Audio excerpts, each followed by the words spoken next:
Hey you guys, thanks for stopping by my table 3 today. It's November 1st, which means you're here probably for the November pie collaboration or Thanksgiving pies 2023.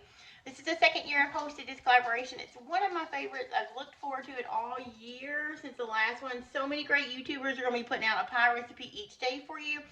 As I'm editing my video that comes out today for you guys, on this day, I wanted to jump in and tell you a little bit about it because my video kind of changed directions a little bit. I decided I was going to make my own pie crust and show a couple of ways that I use that pie crust recipe. I actually had a couple of people ask me in email or video comment if somebody was going to be showing how to make pie dough. I've done it here on my channel before. I just used my food processor, but today I decided to do it, or in this video I decided to show it how I make it by hand, just in a bowl. And I kind of like it better that way. It stays flakier. It's not as tough, but sometimes, you either have to buy one from the store or throw it in a food processor if you don't have time, which all is good. But so today I'm going to show you in this first video of pies, I'm going to show you how to make my pie crust, and I'm going to show you how to make some appetizers, some little tarts, with some savory and sweetness, with some goat cheese, some brie, and some of my homemade jams, and some caramelized onions. So I'll show you how to make those little tart crusts first. Then I'll show you how to use the other half to make a 9-inch pie crust that you can put in the freezer for another time, or you can bake any kind of pie in it, which later I'll be showing you how to bake that pie crust in a different video. Then lastly, I'm going to show you how I use the scrap dough, or what's left of that dough, to make some little bitty hand pies that I got using some of my apple pie filling. Yeah, so they're in the oven now. While I'm editing, I thought I'd jump in and open this video. Thank you guys for coming by. I hope you enjoy this recipe. At the end of the video, I will tell you more about the collaboration and what to look forward to. Okay, so first we're going to go over really quickly what you need to make a perfect pie crust. It is very simple. You need all-purpose flour or a pastry flour if you have it. Really ice cold water, and this had ice cubes in it, and then I put it in the fridge, so it's super cold. And you need ice cold butter. This was a frozen stick of butter that I grated, and I put it back in the freezer so it stayed frozen in these little tiny pieces. I just used a box grater. You need really clean hands. You'll need salt for savory or sweet, and you'll need sugar if you're making a semi-sweet or sweet pie crust. So, and the only other things you'll need is some measuring spoons, a large bowl, some parchment paper or clear wrap, a dough whisk, and a little bit of patience. So let's get started. First thing I'm going to do is I am going to add in let me get my flour over here.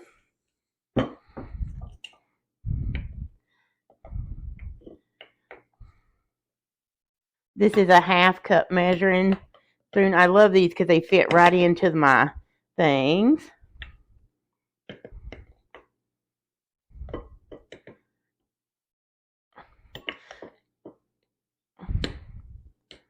Alright, so I'm going to do 2.5 cups of flour. This recipe for these tarts are linked below. They are on my blog.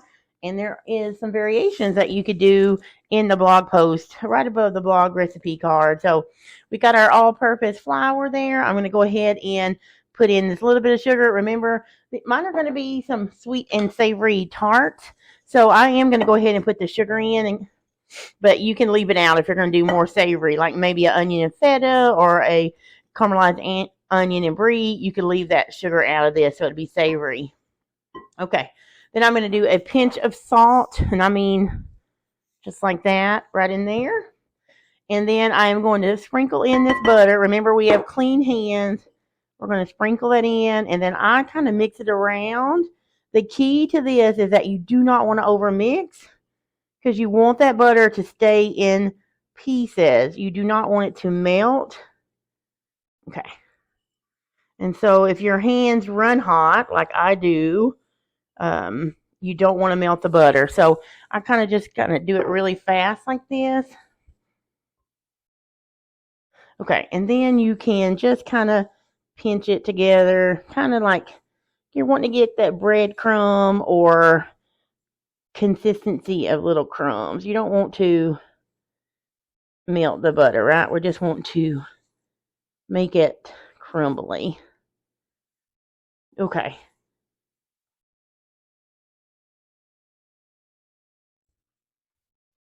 And you can see the texture of that. See how it looks like little peas and stuff? All right, so now we're going to start adding. We've got all our ingredients in. The only other thing that we're going to do now is add in that cold water, 1 tablespoon at a time. And it really needs to be cold water. I'm actually going to add in 3 tablespoons to start. All right. And then I use this dough whisk here. You can still use your hands if you want to, but I try not to since I'm trying to preserve the integrity of those butter pieces. The butter is what melts and makes those pockets of flakiness. And it also adds so much flavor when you use butter. You could use a Crisco or even a lard if you'd like to, but when I want a flavorful crust, I use butter. So we did 3 tablespoons of water, ice cold water. We're going to go ahead and add 2 more. So that's 5 in total so far. And it may surprise you when we get there when I'm going to stop, because it's not going to be really a cohesive dough ball. It's not going to look like bread dough or anything like that. So we're just going to keep mixing. All right, so what is that? 5, 6, 7, 8. Sometimes I get to about 9 or 10. Depending on the weather, it could vary. And pie crust is just one of those things that take time and practice. And I will say this, as much as I've done it, I still have days where it falls to pieces. So I'm no expert for sure. Just somebody that likes to bake and tries my best. I do a lot of trial and error. You can ask my husband. Okay, you can see how it's getting bigger now, but it's definitely not a pie dough. So I'm going to go ahead and add a couple more tablespoons of water. We were up to 8, 9, 10,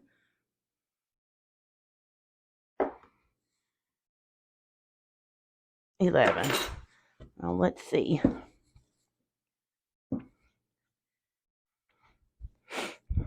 I may need some more. And this is one of those things you kind of just got to get a feel for it. Some days it may take less, some days it may take more. Okay, so now I'm going to use the hands a little bit and see how it does when I pull it together. Yeah. Doesn't need too much more, but I think it needs maybe a couple more tablespoons of water. Just give me 1 second.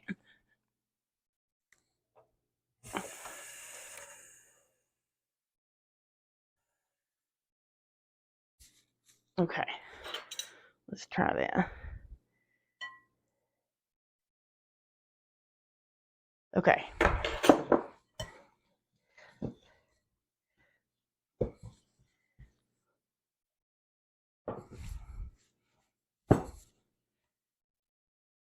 Okay, and that is about all I'm going to mix it. You see how it's coming together? It's still super shaggy. It doesn't look like a dough, right, or a pie crust, but I am going to stop there. What was that? We did 11 or was that 12? I'll put it in the recipe card. You'll know. It'll say just go. Okay, so we're not going to work this anymore. I am going to get out some parchment paper or some cling wrap, and then I'm going to show you how I wrap it up to chill it in the fridge. Okay, I have some plastic wrap down here. You can see I just laid it there, and I am just going to dump it on there like that. You can see there's still some dry. There is still some pieces that look really shaggy, but we got to trust the process here. We don't want to overwork it. So, right, we're going to kind of form it in the dough disc, like a dough disc, and then I'm going to wrap it.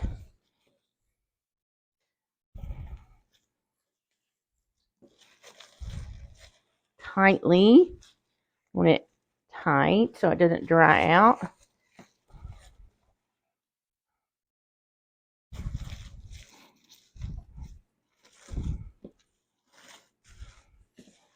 Okay, I was at the end of my plastic wrap here, so it's not wanting to close for me.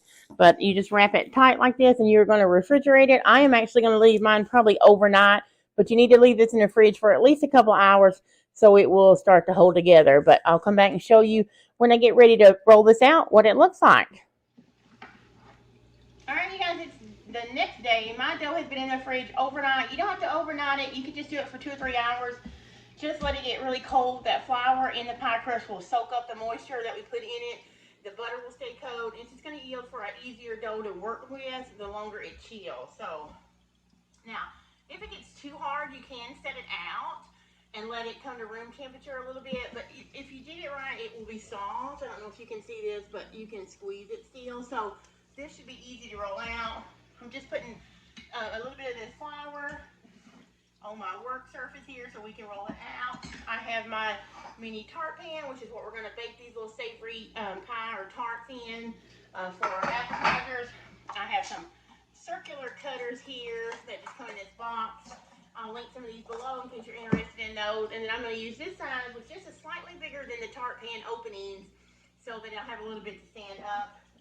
Tart press and my handy dandy, very old rolling pin from my great grandmother, who we called Nanny. If you watched me before, you have heard me talk about that before. So I'm going to put all this down. I'm going to go ahead and open this up and roll it out and tilt you guys down so you can watch me roll it out. You can see how beautiful it is. Let's see if you can see.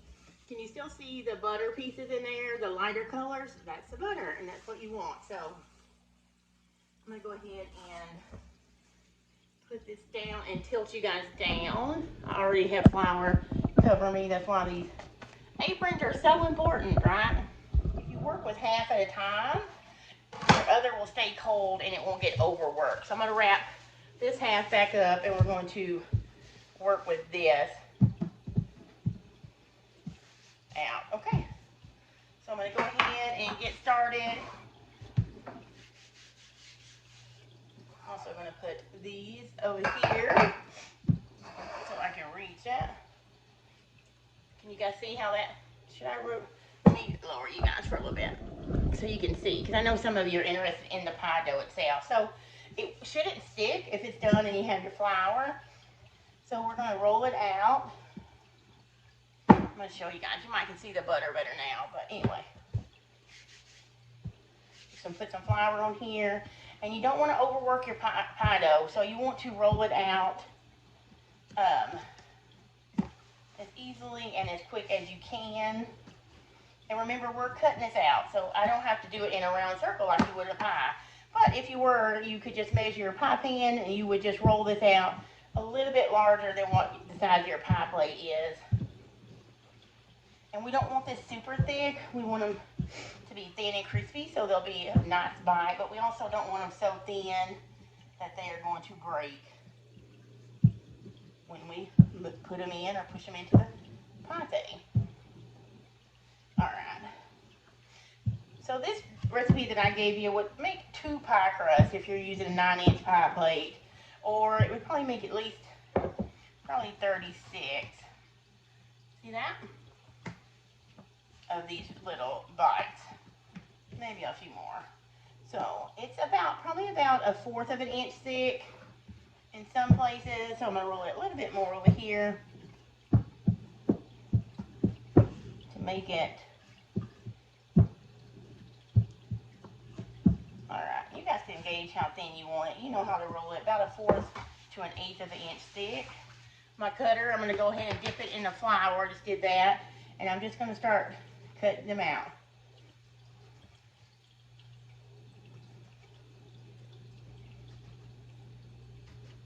Alright, and then let me show you how to take this. You're going to take one of these. You'll take one of your circles you just cut out. You put it over the hole. Let's see. Like that. You'll use this Tart press, which I'll link below as well. If you don't already have one, you can take a look at it. And there you go. And I'm just going to go ahead and fill all these, but I'm going to stop the video and speed it up so you guys don't have to see me do every one of them, and this video will be extra long because it's already pretty long. So let me speed it up here.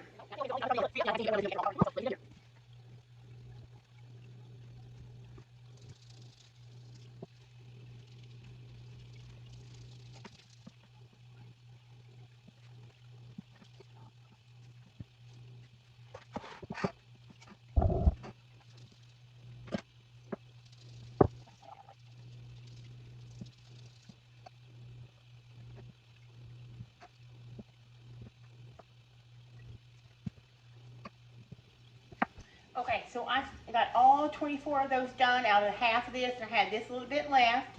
I also put them in the freezer a while. I thought I would go ahead and show you guys how to roll it out and put it in your 9-inch pie plate. Because I know I've had a couple of you ask if the pie videos would have people making pie crust. And they will. This, and I'm sure there's a ton of other beautiful bakers that are going to show you how to do it as well.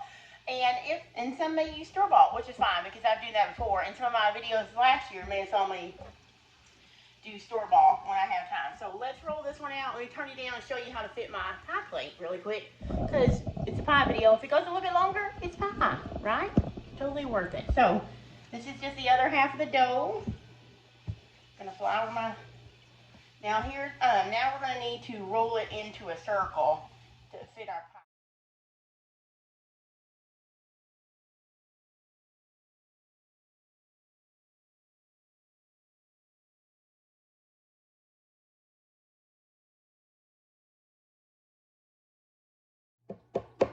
Trim the rest off. You could do this with a fancy crimp around the edges. You can do it with a fork, which is what my mom always done.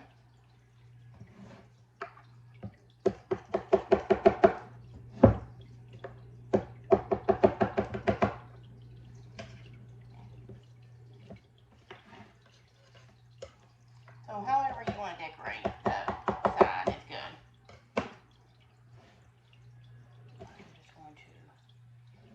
I'm just going to pinch it, roll it under. You guys see, just roll it under like that. Oh, Lexi wants in, my pug. Okay.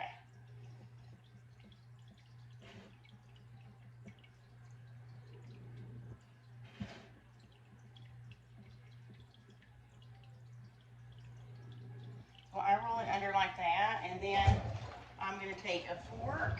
I'm going to put it in flour, and I'm just going to press it like that. Just because that's how my mom done it, and I want to do that. But you guys can get as fancy if you want to. At my house, my boys do not complain if the crust is not crimped real fancy, you know. I bet nobody around your table would either. But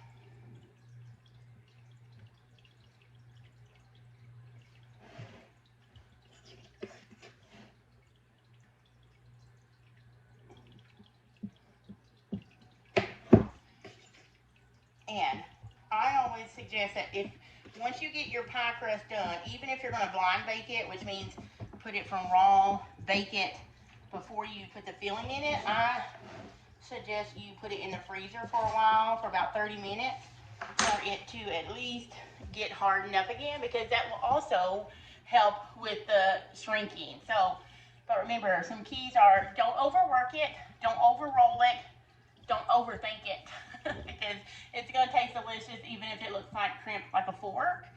But I'm going to put this in the freezer and let this set. I'll probably go ahead and freeze this one for later and just show you guys how to do the little tarts. So let me get this in the freezer. I hope this was helpful for those of you that are talking about pie crust and needing a little bit of help. And I know there'll be a lot of other YouTubers that help you with that as well. So I'm going to get this flour mix cleaned up and get our fillings out for the tarts. Okay guys, so I'm still going with this pie crust, and I thought, why not go ahead and show you this too before we start the tarts. I had a little bit of dough left over from showing you how to do the 9-inch pie crust, so I'm making some little fried pies.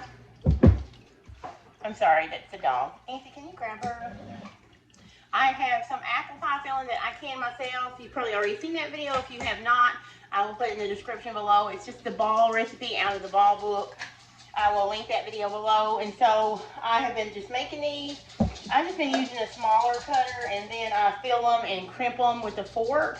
So I thought I'll show you that too, because you can get all the pies from this pie crust. So let me point you out again, and I'll show you that just really quick. I'm only going to make like 3 more, and I'm also graduating to the bigger cutter so I can make 3 bigger ones and get this done. Okay, so let's go. So I went ahead and rolled out the scraps that I had. It's still good. It's getting to the point now you don't want to keep rolling it because it gets tougher. So I'm just going to make 3 larger ones at this point and be done. My chickens will enjoy the rest of this dough. They'll love to scratch and peck at that, but I didn't cut that one all the way through good. All right, so then what I do is I just go ahead and I roll it out a little bit more to make it a little bit larger. And these are just small ones. You can make large ones if you wanted to. Looks like I put my spoon in the sink, but I'm going to go ahead and just dip some of this out and lay it on the center. You don't want to overfill because it will not seal good for you, but we're just going to do probably too much, but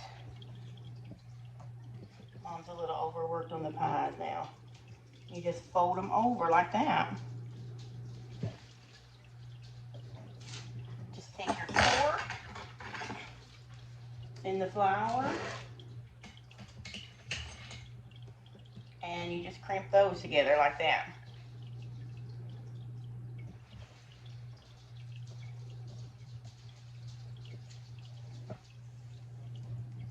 And this one got a little messy, but then you have the little hand pies. You could fry these in hot grease, or you could bake them, which is what I'll probably do today.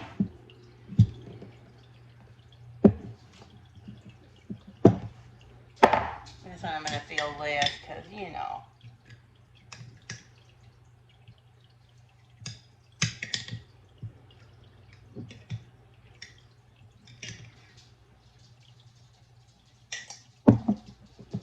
Fold it over. Much better, Carrie, taking your own advice. Okay.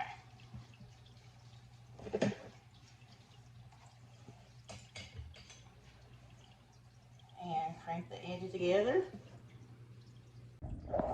Alright, so these little ham pies just come out of the oven. You could actually put a little powdered sugar glaze on these if you want to. But you don't have to. Yes, you can see where I did not close some of them well enough, and so they leaked out a little bit, but not bad. These are just for us anyway, and if I was doing them to serve, I would be a little bit more cautious. But this was just a video to show you guys what you could do with some of the scrap pastry or scrap pie dough that we made from that recipe I have. Remember, the recipe to the pie dough and to the little brie tarts that we're making today are in the description. Okay, so we are ready to fill. So these are the tarts. I pulled them out of the freezer. You see they do not have to be perfect, but they're gonna be so cute. So one of them we are gonna fill with brie, and I caramelized some onions right there. That was super simple. I had that going while I was working on some other things in the background. This is just a soft brie. This is a double cream brie because it's so smooth and creamy. These are not hard to find ingredients. This is a cranberry sauce with whole cranberries that I whipped up. It was actually on the stove going the same time my onions were caramelizing, so super easy. You could use canned cranberry sauce. You can make your own. You could do the jelly without the berries, whatever you prefer. This is just a soft goat cheese. I got this and this at Aldi's, and they were this was $1.99 and this was $2.99, so not expensive at all if you're making holiday tarts or pies like these mini appetizers. Okay, so now I'm going to show you how I put in just a little bit in each one. I'm going to do 12 of the caramelized onion and brie and 12 of the cranberry and goat cheese. But no, the recipe I linked to will actually do 48 tarts, and it will call for all of this. So let's get started. All right, so remember, I'm going to do half brie and onions, half cranberry and goat cheese. So wash your hands. If you're making it for other people, you can use gloves, which is what I would do. But today, this is actually going to be part of our snacky dinner. So just the 3 of us today. So I am going to put these in. Just press a piece of brie down in the, that one may be too big, so in the cups itself.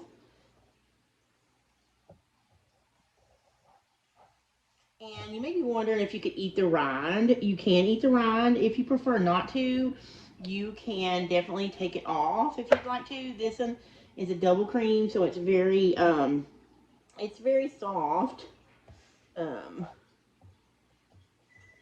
So it's kind of gooey and creamy and stuff like that, which you can't go wrong with that. So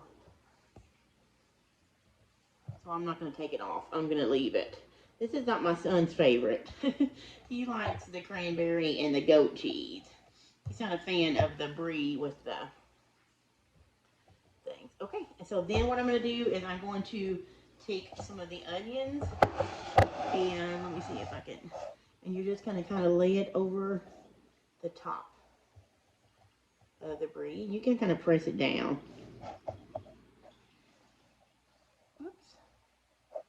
Yeah, like I'm saying, you could do it with gloves if you were doing it for your guest. My husband and son do not mind if I just use, I'm going to go for my clean hands. So that's how you would do it. Can you see those? I'm not going to make you watch all these because they'd be forever. So I'm going to go ahead and do all of, actually, you know what? Let me show you how I do, I'll turn it around and show you how I do one of the fetas. Let me bring you up here. Okay, so the feta, I am just going to put feta into the cup, and then I am going to put the cranberry sauce I made right on the top. If you guys don't like any of these particular cheeses, you could use cream cheese. So if you don't like the double cream brie or the feta, use cream cheese. It'll still be delicious with these flavors. Now I'm going to go ahead and I am going to finish topping the brie and the other goat cheese and filling up the cups, and then I'll show you what they look like when I'm done. Okay, here are the 12 goat cheese and cranberry, and then the 12 brie and caramelized onions. You could also put some bacon in the caramelized onion, and that would be delicious. So now I'm going to put these in a 375 degree oven for about 18 to 20 minutes. I will time it exactly and let you guys know. You know the ovens vary a little bit, but we'll see. We're going to check them in 18 minutes and we'll see how delicious they look. Okay guys, so these have come out of the oven. You can see how golden brown the crust is. And then those are the onions. Now the onions didn't get a little bit darker than I planned on them getting. So I think what I may do later, the next time I make these, this is the first time I did the onion on top of the brie. I usually do these, but so I would melt the cheese a little bit and then put the onions in about halfway through cooking. That way they won't get as dark, but they are delicious. Also, do not overfill them because they will stick. And just to let you know, this is what it looks like. The goat cheese did not do it, but the brie did. I definitely overfilled those, but they came out, they taste good, and I was going to show you what the crumb or the crust looks like, the pastry. You can see, can you see how flaky that is? You can see it still has air pockets and it is crispy and it is so light and flaky and delicious. These are really good, guys. You can do these for appetizers, put them on your charcuterie boards, or just to put them out for the holidays, like on Thanksgiving before, while you're still cooking. If people are kind of nibbly, you can get them to do these. Just definitely take a look at those. The recipe's linked below and give them a try. Okay guys, that is it for this first video of Thanksgiving Pies 2023. The playlist for this video, for this pie collaboration will be in the description below. And also the recipe link to these. Remember on my blog, the recipe is for the cranberry and goat cheese ones, but I'll also have in that post a way you can do the onion and the brie pies as well. I wanted to show you. You can you see the flakiness of that? So this pie crust is just one of my go-to recipes. It comes out really flaky if you follow the tips that I gave you about not over mixing it, everything cold. You can also put your flour. One thing I didn't mention is if you want everything to stay cold, you can also put your flour that you measure out in the freezer as well for about 30 minutes before you start your pie crust. That will help keep it cold as well. In the post that I link below where the recipe is, there's lots of tips and tricks, so you can check that out, and you can print out the recipe for these flaky things. The pie crust recipe, it's just water, butter, flour, and salt. It is in the description below, and then you can watch how I do it here on the video. Now, there's some great videos coming out the next week, starting with Karen Jones Food and Family, who comes out tomorrow, Jennifer at A Country Life the next day, Matthew over at Hoddle House, there's Leanne at Mennonite Farmhouse. I don't want to keep going because I'll miss everybody, but check out that list below and see who all is going to be participating and try out some of these recipes. Now, the next time I'll be showing you how to make a sweet potato pie out of that pie crust that I put in the freezer. So I hope you've enjoyed this recipe. Stay tuned for all the pies. And also, don't forget, we'll be having a live giveaway here on my channel November the 19th at 7 p.m. Central Standard Time. And lots of great items we're going to be giving away, like aprons, mason jar openers, silicone pastry brushes, all things for your kitchen. So stay tuned for that. Enjoy these pies, guys, and I'll see you next time.